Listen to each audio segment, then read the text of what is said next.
ఒక్కసారి కొమ్మూరి గోల్డ్ కి కాల్ చేయండి. తాకట్లో ఉన్న మీ బంగారాన్ని విడిపించి మార్కెట్ ప్రైస్ కి వాళ్ళు కొనుక్కుని మిగతా డబ్బులు మీకు ఇచ్చేస్తారు. నమస్తే, వెల్కమ్ టు మనం టీవీ. అనలిస్ట్ కట్టా కార్తీక్తో ఉన్నాం. కార్తీక్ గారు నమస్తే అండి. కార్తీక్ గారు, మాజీ ఎమ్మెల్సీ కల్వకుంట్ల కవిత గారు పార్టీ అతి త్వరలోనే అనౌన్స్ చేయబోతున్నారు. ఆ పార్టీ పేరు కూడా తెలంగాణ ప్రజా జాగృతి ఉండబోతున్నట్టుగా తెలుస్తోంది. మరి తెలంగాణలో ఆమె ఇంపాక్ట్ ఏ విధంగా ఉండబోతుంది? ఆమె ప్రభావం ఎలా ఉంటుంది అనే దానికంటే ముందు ఆమె ఎందుకు రాజకీయ పార్టీ పెడుతుంది అనేది మనం మాట్లాడుకోవాలి. నిజానికి ఆమె టీఆర్ఎస్ పార్టీ నుంచి రాజకీయ నాయకులుగా ఎదిగిన వ్యక్తి కాదు. తెలంగాణ జాగృతి ఆర్గనైజేషన్ పెట్టుకున్నారు ముందుగా. తెలంగాణ ఉద్యమ సమయంలో ఆర్గనైజేషన్ పెట్టుకొని ఇండివిజువల్ ఐడెంటిటీని ఆమె తను ఎక్స్పోజ్ చేసుకోగలిగారు. ప్రత్యేకించి బతుకమ్మ ప్రోగ్రాంలో పార్టిసిపేట్ చేయటం, ఆ బతుకమ్మ ప్రోగ్రాంలో తెలంగాణ ఉద్యమాన్ని ఇంక్లూడ్ చేయటం, ఇలాంటి ప్రయత్నం చేశారు ఆవిడ. ఆ ప్రయత్నం కొంత సక్సెస్ఫుల్గానే వర్కౌట్ అయింది ఆ ఉద్యమం సమయంలో, ఆ వాడి వేడి ఉద్యమం సమయంలో. అందులో కవితను కేసీఆర్ కూతురిగా చూశారు కాబట్టి జనం ఆదరించారు, ఎంకరేజ్ చేశారు. తర్వాత కాలంలో ఆమెకంటూ ఒక పేరు వచ్చిన తర్వాత, ఆమెకంటూ ఒక గుర్తింపు వచ్చిన తర్వాత 2014లో తెలంగాణ వచ్చే సమయంలో ఆమె టీఆర్ఎస్ పార్టీలో జాయిన్ అయ్యి అప్పుడు ఎంపీగా పోటీ చేశారు. నిజామాబాద్ ఎంపీగా పోటీ చేసి గెలిచారు. అప్పుడు మొత్తం టీఆర్ఎస్ అవ్వా కదా, తెలంగాణ ఉద్యమం వేడి కదా, అవును, వాళ్ళు గెలిచారు. కానీ అదే కల్వకుంట్ల కవిత 2019 ఎన్నికల్లో ఓడిపోయారు. ఓడిపోవటానికి కారణం టీఆర్ఎస్ పార్టీలో ఉన్నటువంటి రాజకీయ శత్రువులే. సొంత పార్టీనే నన్ను ఓడించింది, సొంత పార్టీలో ఉన్నటువంటి ఎమ్మెల్యేలే ఓడించారు. ఎందుకంటే 2018 అసెంబ్లీ ఎన్నికల్లో ఆ నిజామాబాద్ పార్లమెంట్ పరిధిలో ఎమ్మెల్యేలు మొత్తం కూడా ఎక్కువగా బీఆర్ఎస్ పార్టీ వాళ్ళు, అంటే టీఆర్ఎస్ పార్టీ వాళ్ళు. కానీ ఎంపీగా 2019 సార్వత్రిక ఎన్నికల్లో ఓడిపోయారు. అంటే ఎమ్మెల్యేల కోఆపరేషన్ ఉండుంటే ఎందుకు ఓడిపోతా నేను ఓడిపోతా అంటే ఎమ్మెల్యేల కోఆపరేషన్ లేకుండా చేసింది బ్రదరేనా? అప్పటి నుంచి ఆమెకు అదొక ఫీలింగ్. బ్రదరు అని మనం డైరెక్ట్గా చెప్పడం లేదులే, కానీ వాళ్ళ కుటుంబంలో ఏంటంటే నేను ఎక్కువ నువ్వెక్కువ అన్న కాడ తగాదు ఉంది. కేటీఆర్కు హరీష్ రావుకు ఉంది, కేటీఆర్కు కవితకు ఉంది, హరీష్ రావుకి కవితకు ఉంది. తెలియకుండానే ఎవరి వర్గం వాళ్ళకు ఉంది. అంటే నేను ఎక్కువ అనేది, ఇప్పుడు కవిత ఏం భావిస్తుంది, నేను స్పెషల్ ఐడెంటిటీ పెట్టుకొని పార్టీలోకి వచ్చిందానే కేటీఆర్ అనేది కేసీఆర్ చెట్టు కింద ఎదిగిన వ్యక్తి అనేది కవిత భావన. కేటీఆర్ ఏం భావిస్తాడు, పార్టీ నాది కానీ నా తండ్రి తర్వాత కవిత ఎవరు అనేది కేటీఆర్ భావన. తర్వాత హరీష్ రావు ఏంది, మాస్ లీడర్ నేను కదా అనేది.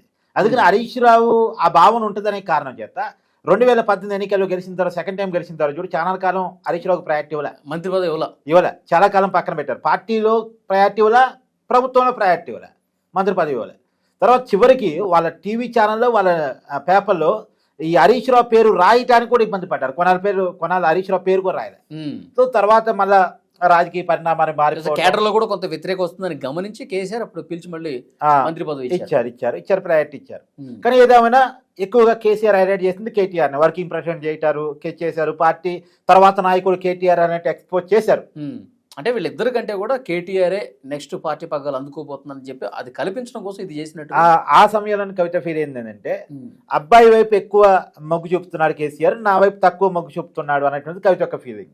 అది కాకుండా లోకల్ రాజకీయాల్లో కవితను పెద్దగా ఏలు పెట్టినలే. నాకే పదవి ఎవరు అన్నకాడు ఒక ఎమ్మెల్సీ ఇచ్చారు, కానీ ఏదైనా ఇవ్వాల్సిన ప్రయారిటీ కేటీఆర్కి ఇచ్చిన ప్రయారిటీలో పోలిస్తే కవితకి ఇచ్చిన ప్రయారిటీ చాలా తక్కువ అనేది ఆ ఫీలింగ్. అవును, ఇప్పుడు కేసీఆర్ చేతుల్లో నుంచి పార్టీ కేటీఆర్ చేతుల్లోకి వెళ్ళిపోతుంది, తన కళ్ళ ముందే వెళ్ళిపోతుంది. తనకి పొలిటికల్ ప్రయారిటీ ఉంటుంది. మళ్ళా అంటే కేటీఆర్ ఇష్టమైతే ఒక ఎమ్మెల్సీ ఇస్తాడేమో, మహా అంటే ఒక రాజ్యసభ ఇస్తాడేమో, అంతకుమించి నాకేంటి ప్రయారిటీ అనేది కవిత ఒక ఆలోచన. ఇక్కడ ఉంటే నాకు రాజకీయ లైఫ్ లేదు అనేది ఆమె ఆలోచన. ఆమె ఆలోచన ఏంటంటే రాష్ట్ర రాజకీయాల్లో చక్రం తిప్పగలిగే పొజిషన్లో, కీ రోల్లో ఉండాలి తను అనేది తన ఆలోచన. దాంట్లో భాగంగానే బయటకు వచ్చింది, కొత్త రాజకీయ పార్టీ పెడుతుంది. ఇప్పుడు నా పాయింట్ ఏంటంటే లిక్కర్ కేసు కూడా పూర్తిగా తేలిపోయిన పరిస్థితుంది. క్లీన్ చిట్ ఇచ్చింది రౌజ్ అవెన్యూ కోర్టు. ఇటు ఆ కేజ్రీవాల్కి, ఆ సిసోడియా వాళ్ళ బృందం మొత్తానికి కూడా కవితతో సహా అందరికీ క్లీన్ చిట్ వచ్చింది. క్లీన్ చిట్ వచ్చినటువంటి నేపథ్యంలో తన్ను అనవసరంగా జైల్లో పెట్టారని చెప్పి ఆ సింపతి ప్రజల్లో వచ్చే అవకాశం ఉంది పార్టీ పెట్టి జనంలోకి వెళ్తే. అంటే సింపతి తీసుకురావాల్సిన సమయంలో పార్టీయే తీసుకురాలేదు. ఇప్పుడు కవిత అరెస్ట్ అయినప్పుడు మామూలుగా బీఆర్ఎస్ ఏం చేయాలి, ఒక బంద్కు పిలుపునివ్వటమో, రాష్ట్ర వ్యాప్త ఆందోళన పిలుపునివ్వటమో, కవితను అక్రమంగా అరెస్ట్ చేశారని చెప్పేసి జనంలో తీసుకెళ్లడమో చేయాలి. కనీసం కేసీఆర్ ఒక ప్రెస్ మీట్ పెట్టలేదు. కేటీఆర్, హరీష్ రావు ఢిల్లీ వచ్చారు, కవితను పలకరించారు, పరామర్శించారు, న్యాయ పోరాటం ఏదో చేశారు తప్ప అదే మనీష్ సిసోడియా విషయంలో ఆమ్ ఆద్మీ పార్టీ ఎలా వ్యవహరించిందో తన విషయంలో తన కుటుంబం కానీ తన పార్టీ కానీ అలా వ్యవహరించలేదు. కేసీఆర్ కూతురు అరెస్ట్ అయితే ఏ విధంగా స్పందించారో ఆ విధంగా స్పందించలేదు. అదే కేటీఆర్ అరెస్ట్ అయితే ఇలాగే ఉంటారా, హరీష్ రావు అరెస్ట్ అయితే ఇలాగే ఉంటారా అనేది తనకున్న ఫీలింగ్. పైగా ఒక్కసారి కూడా జైల్లో ఉన్న చూడటానికి కేసీఆర్ రాలేదు. అసలు ఇప్పుడు బీఆర్ఎస్ పట్టించుకోలేదు, ఒకవైపు ఈమె జైలుకు కూడా పోయించింది. ఇప్పుడు కొత్త పార్టీతో జనంలోకి వెళ్తే ఒక మహిళని ఇంత ఇబ్బంది పెట్టారు, అనవసరంగా జైల్లో పెట్టారు, ఇదేమో వర్కౌట్ కాదంట. అంటే ఆమె అరెస్ట్ అయిన టైంలోనే వర్కౌట్ కాలేదు కదా. ఆమె అరెస్ట్ అయిన టైంలో సింపతి కనుక వర్కౌట్ అయ్యి ఉంటే బీఆర్ఎస్ పార్టీకి ఓట్లు పడి ఉండాలి. కానీ బీఆర్ఎస్ పార్టీ ఒక్క ఎంపీ సీట్ కూడా గెలవలేదు ఆ టైంలో. సో లిక్కర్ కేసులో అరెస్ట్ కావడానికి ప్రజలు జీర్ణించుకోలేపారు. సరే, లిక్కర్ కేసులో అంబేద్కర్ పెట్టింది అక్రమ కేసు అని ఇలా తేలడం, కోర్టు ఆమెకు నిర్దోషిగా తీర్పు ఇవ్వటం కొంత ఆమెకు ప్లస్ పాయింట్. ఎంత ప్లస్ పాయింట్ అయినప్పటికీ కూడా కేసీఆర్ కుటుంబంలో ఎన్నికల్లో ఓడిపోవటం అనేది కవిత నుంచే స్టార్ట్ అయింది. నువ్వు అనొచ్చు మొన్న కామారెడ్డిలో కేసీఆర్ కూడా ఓడిపోయాడు కదా. మొన్న కేసీఆర్ ఓడిపోవటం వేరు, ఎందుకంటే కేసీఆర్ స్టేట్ వైడ్గా ప్రచారం చేసే క్రమంలో కామారెడ్డిలో తీస్తవేసి కూర్చోకపోయి ఉండొచ్చు, 2 చోట్ల పోటీ చేశాడు కదా, మన కాడు ఉండడు కదా అనే ఫీలింగ్ కావచ్చు, ఇలాంటి రకరకాలుగా ఉంటాయి. కానీ కవిత అలా కాదు. కవిత తన కేటాయించినటువంటి మెదక్ ఎంపీగా 2014లో గెలిచి నిజామాబాద్ ఎంపీగా అదే చోట నుంచి 2019 ఎన్నికల్లో ఓడిపోయింది. అవును, అంటే ప్రజలు ఆమెను ఓడించారు. ఓకే, ఇప్పుడు ఆమె పార్టీ పెట్టి జనంలోకి వెళ్తా ఉన్నారు, జనంలో తిరుగుతూ ఉన్నారు, ఏంటి పొజిషన్? ఎస్, వాస్తవంగా ఆమె ఏ ఓటుని చేర్చగలిగినా, ఏ ఓటును ఆమె రాబట్టుకోగలిగినా, ఆమెకు వచ్చేది 100 ఓట్ల 10 ఓట్ల అని వదిలేసి ఆమెకు ఎంత ఓట్లు వస్తాయని చూద్దాం. కానీ ఎంత ఓట్లు వచ్చినా ఆ ఓట్ బ్యాంక్ అంతా కూడా బీఆర్ఎస్ పార్టీ ఓట్ బ్యాంకే. అది కాంగ్రెస్ ఉన్న సంతోషం. ఆమె ఏ మేరకు ఓటు చేర్చగలిగితే, ఏ మేరకు సీటు సాధించగలిగితే ఆ మేరకు బీఆర్ఎస్కి నష్టం. రెండోది ఆమె రాజకీయ మాటల వల్ల కూడా బీఆర్ఎస్కి నష్టం. ఇప్పుడు ఎగ్జాంపుల్, షర్మిల రాజకీయాల్లోకి వచ్చి సాధించింది ఏంటి అంటే ఏమని చెప్తావు? షర్మిల సాధించింది ఏమి లేదు. కానీ ఆమె సాధించింది ఏదైనా ఉంది అంటే జగన్మోహన్ రెడ్డి మీద ఉన్న వ్యతిరేకత పెంచగలిగింది, కూటమికి ఉపయోగపడగలిగింది. ఓకే, ఇప్పుడు కూడా బీఆర్ఎస్ ని ఇబ్బంది పెట్టడం ఈమె లక్ష్యమా? ఈమె గెలవడం లక్ష్యం కదా? అంటే ఏమ లక్ష్యం గెలవటమే, కానీ తెలియకుండా జరిగే పరిణామం ఏమి గెలవటం అనేది ఉండదు. బీఆర్ఎస్ని ఇబ్బంది పెట్టడం మాత్రమే ఉంటుంది. అంటే ఏదో ఒక సంతోషం కోరుకుంటుంది, నేను గెలవకపోయినా నా పార్టీ, నేను అసెంబ్లీకి గెలవకపోయినా. దీంట్లో కూడా కవిత స్టార్ట్ చేయండి. బీఆర్ఎస్ పార్టీ నాయకత్వం కొలాప్స్ అయింది అంటే, పార్టీ ఈసారి ఓడిపోయింది అనుకో, కేటీఆర్ ఫెయిల్యూర్ కింద నెట్టేస్తారు. కేటీఆర్ లీడర్కి ఎమర్జీ కాలేదనుకో, ఆ స్పేస్ను తను తీసుకోవచ్చు అనేది కవిత యొక్క ఆలోచన. సో వాళ్ళకి స్పేస్ ఉన్నంత కాలం తనకి స్పేస్ లేదు. అంతా ఒక కొమ్మ మొక్కలే కదా, ఒక చెట్టు మొక్కలే కదా, ఒక్కడే ఉండాలి. ఆ చెట్టు బీకేస్తే ఈ చెట్టు వచ్చి అక్కడ పాతుకుపోయింది. సో కాబట్టి దాన్ని పీకేయాలంటే వచ్చే. కవిత వెనక రేవంత్ రెడ్డి ఏం లేడంటారు? ఖచ్చితంగా ఉండొచ్చు. రాజకీయ లాభాలు కోరుకునే వాళ్ళు రాజకీయాలు ఆలోచించుకుని ఎట్టుంటారు. అదో టైంలో కవిత కాంగ్రెస్ లో పోతుందన్న ప్రచారం కూడా జరిగింది. అవును, జరిగింది. కాకపోతే ఏంటంటే ఆమె చుట్టూ ఎమ్మెల్యేలు ఎవరు రావట్లే. ఆమెతో కలిసి ఎవరైనా ఎమ్మెల్యేలు వచ్చుంటే కాంగ్రెస్ ప్రయారిటీ ఇచ్చిండు. అలా ఎమ్మెల్యేలు రాకుండా ఒక్క కవితనే చేర్చుకుని ఆమెకి ఏదో పదవి ఇచ్చేస్తే కేసీఆర్ కుటుంబాన్ని చీల్చారన్న పేరు వెలుకు వస్తే దానివల్ల వెలుకు వచ్చే లాభం ఏమీ లేదు. కాబట్టి వీళ్ళు కూడా పెద్ద చేర్చుకొని ఉండరు.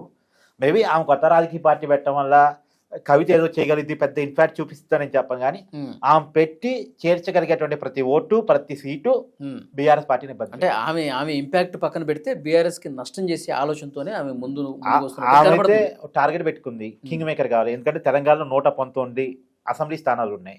ఆ 119లో ఒక 7-8 స్థానాలు ఎంఐఎంకి ఫిక్స్. పోటీ జరిగేది 111, 112 స్థానాల్లో మాత్రమే పోటీ జరిగింది. ఈ 111 స్థానాల్లో దాదాపు 60 స్థానాల వరకు రియాలిటీలో రావాలి. కానీ ఎవరికి 60 స్థానాలు వస్తాయి? ఎవరికి 60 స్థానాలు వచ్చేటువంటి పరిస్థితి ఇప్పుడు ఉన్నటువంటి రాజకీయాల్లో లేదు. ఎవరి బీఆర్ఎస్ సత్తా చూసినా 40 స్థానాల కాడ అయిపోతుంది. కాంగ్రెస్ పర్ఫార్మెన్స్ చూసినా 35-40 స్థానాల కాడ అయిపోతుంది. బీజేపీ చూసినా ఒక 20 స్థానాల కాడ వాళ్ళు బలం చూపిస్తారు. అంటే వాళ్ళు బీజేపీ కూడా హైదరాబాద్ సిటీలో కొద్దిగా ఉన్నారు, నిజామాబాదు, ఆదిలాబాదు, ఇది కరీంనగర్, ఈ 3 జిల్లాల్లో ఉన్నారు తప్ప మిగతా తెలంగాణలో వాళ్ళు లేరు. ఎవరికి చూసినా ఒక లిమిటెడే ఉంది ఇప్పుడు. కానీ కాంగ్రెస్ పార్టీ అట్లా చూడలేదు కదా. పంచాయతీలు గెలిచాం, మున్సిపాలిటీస్ గెలిచాం, ఇక రాబోయే భవిష్యత్ అంతా మాది 10 సంవత్సరాలు చైర్లో కూర్చుంటా అని చెప్తా ఉన్నాడు రేవంత్ రెడ్డి. అది ఇప్పుడు బీఆర్ఎస్ అధికారం ఉన్నప్పుడు కూడా మున్సిపాలిటీలు, కార్పొరేషన్ బీఆర్ఎస్ పార్టీ గెలిచింది, 1 సైడ్ గెలిచింది. కానీ అసలు ఎన్నికలు ఏమైంది? బై ఎలక్షన్స్ కూడా బీఆర్ఎస్ పార్టీ గెలిచింది మేజర్ గా. ఏమైంది రియాలిటీలో? సో అట్లా ఆలోచించుకోవద్దు, రాజకీయాలు ఎప్పుడు అలా ఉండవు.